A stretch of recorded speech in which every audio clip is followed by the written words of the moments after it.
Well, good evening. Welcome to Bedtime Stories with me, Pastor Michelle. Today is Friday, November 13th.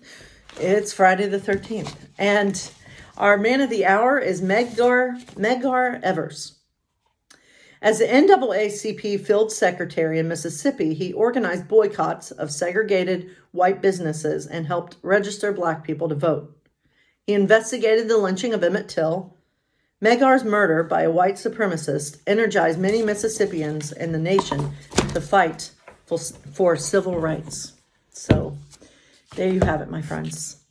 Let's dive right into our Disney stories. Today is Friday the 13th, as I said. It's Friday, November 13th, and our story comes to you from Robin Hood, and it's called Royal Help Wanted. So let's get into it. Prince John and Sir Hiss had just finished repaying their debt to society in the rock mines. They discovered that Robin Hood had given back the citizens hard-earned money, and that meant that Prince John had not a penny to his name and no one to boss around anymore, except Sir Hiss, of course. Well, it's quite obvious that you will need to get a job, the prince told Hiss. Me? Sir? hissed the snake. Of course.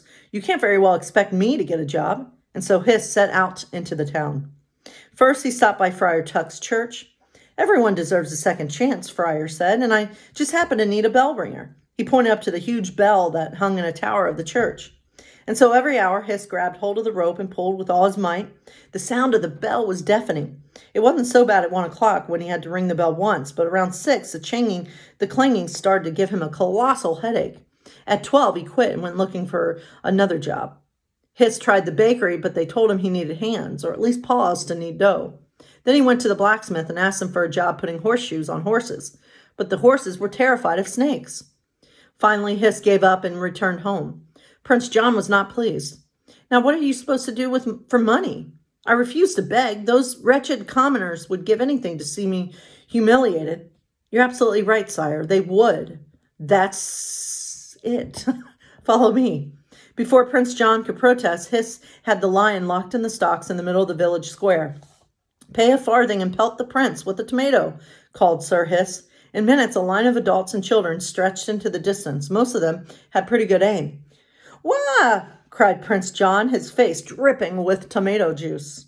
But sire, look at all these coins. I was trying to be a snake. Oh, I promise I'm not losing it. Just having fun. God bless you all. Have a wonderful day.